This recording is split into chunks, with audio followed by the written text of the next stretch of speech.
শ্রাবণ মাস। শ্রী শ্রী ঠাকুর বাংলার বারান্দায় প্রশান্ত বদনে সমাসী। সেবিকা সরোজিনী মা সামনে বসে বললেন, আমার কেমন মাথাই খারাপ হয়ে গেছে। শ্রী ঠাকুর হাসি হাসি মুখে বললেন, মুখ্য মানুষের উপরে শ্রদ্ধা নষ্ট হলে মাথা খারাপ হয়, আর সেই মাথা ঠিক রাখলে মাথাও ঠিক থাকে। সরোজিনী মা হতাশা নিয়ে বললেন, কি করব, আজ আর পুজো করতে পারিনি, পেটেও কিছু দিতে পারিনি, বাড়ির ঝামেলা আর সহ্য হয় না। শ্রী ঠাকুর ওই যে কুলেন। একটু পরে সরোজিনী মা আবার ঠাকুরের জন্য তামাক সেজে আনতে গেলেন। কুলকে এনে কড়কড়ার উপর বসিয়ে দেওয়ার সময় তার মাথায় পাখিতে হেগে দিল। ঠাকুর সেদিকে লক্ষ্য রেখে মিষ্টি হেসে বললেন, ওই তোর মনের মাথায় পাখিতে হাগে, এখন সেটা বাইরে হাগছে আর কি। যা, কাপড় ছেড়ে ভালো করে হাত মাথা ধুয়ে আয়। শ্রী ঠাকুরের হাস্যমধুর কথাবার্তায় উপস্থিত ভক্তবৃন্দ হাস্যরস উপভোগ করেন। একটা মেয়ে ছেলে যে স্বামীর ঘরে যায় তার সঙ্গে তার আগে কোনো সম্পর্ক থাকে না, কিন্তু সেখানে গিয়ে শ্বশুর শাশুড়ি দেওর ননদ স্বামী সবাইকে দেখতে দেখতে কেমন আপন করে নেয়। তারপর সে বাড়ি ও সেই বাড়ির সব হয় তার নিজস্ব, সেইটাই হয় তার স্বার্থ। তার কোথাও একটু আঘাত করলে সে আর ছাড়ে না, পানের থেকে চুনটুকু খসতে দেয় না। এই তো এত সহজ ব্যাপার। ইষ্টকে নিয়ে পুরুষের এইটুকু হলেই তো হলো। আমি বলি, মেয়ে ছেলেরা যা পারে আমরা তা পারবো না কেন?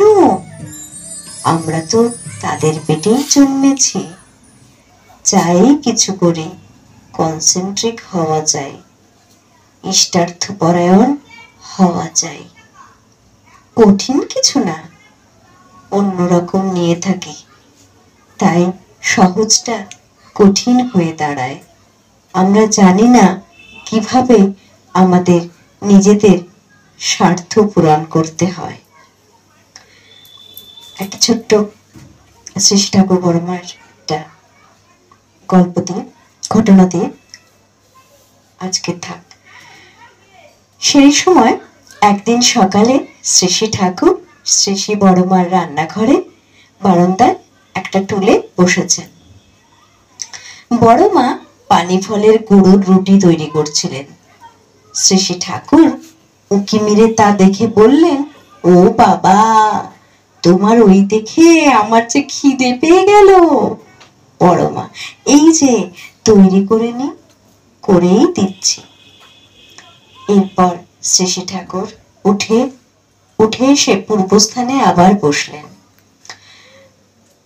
পীড়িত সম্পর্কে বলতে গিয়ে হাসতে হাসতে বললেন, পীড়িত মানে সাধারণে খারাপই বোঝে, কিন্তু বিদ্যাপতি, চণ্ডীদাস, তাছাড়া আরো কত কবি আছেন, এই সম্বন্ধে কি সুন্দর করে লিখে গেছেন, সে সোজা জিনিস না। কথার শেষে ঠাকুর বাংলার বারান্দায় বসলেন। বড়মা পানি ফলের আটার রুটি তৈরি করে নিয়ে এলেন। ঠাকুর তা গ্রহণ করে জল খেলেন। এরপর হাসতে হাসতে ডাক্তার প্যারিতাকে বললেন, আমার হাতের মণিবদ্ধ থেকে আঙুলের আগা পর্যন্ত মনে হয় যেন পাথর চাপা। পূর্ণ শ্রাবণে সকলকে অনেক শুভেচ্ছা জানাই, অভিনন্দন জানাই। আর সাথে থাকছে আমাদের সকলের প্রিয় পরিচিত শ্রদ্ধেয় গণদীপ দার একটি নিজের লেখা গান।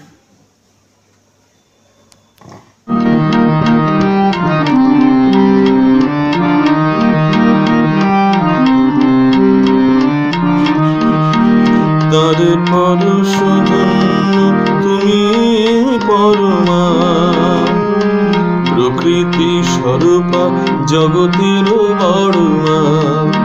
তার পরশধন্য তুমি পরমা, প্রকৃতি স্বরূপা জগতের বড়মা।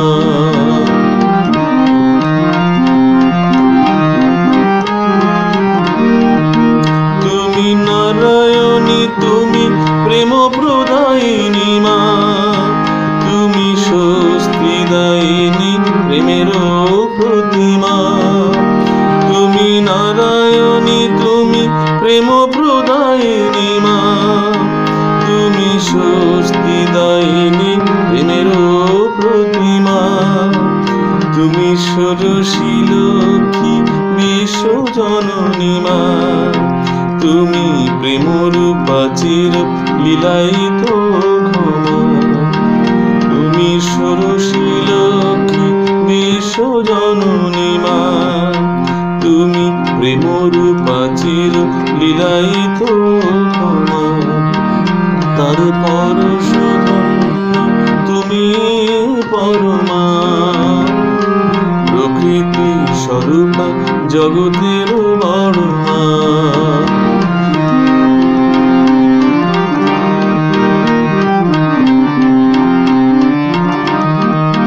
তুমি শক্তি ভক্তি মুক্তিদায়িনী মা, তুমি পুরুষোত্তম লীলা সঙ্গিনী মা।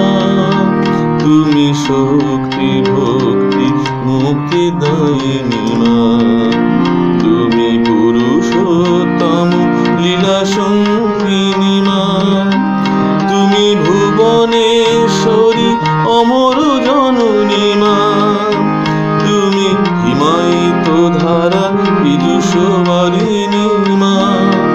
তুমি ভুবনেশ্বরী অমর জননী মা, তুমি হিমায়িত ধারা পীযুষবারিণী মা। তুমি অপার করুণা সঞ্চারিণী মা, তুমি ভূত পবিত্র কৃষ্টিধারিণী মা। তুমি অপার করুণা সঞ্চারিণী মা, তুমি ভূত পবিত্র কৃষ্টিধারিণী মা। তার পরশধন্য তুমি পরমা, প্রকৃতি স্বরূপা জগতের বড়মা। তার পরশধন্য তুমি পরমা, প্রকৃতি স্বরূপা জগতের বড়মা। প্রকৃতি স্বরূপা জগতের বড়মা।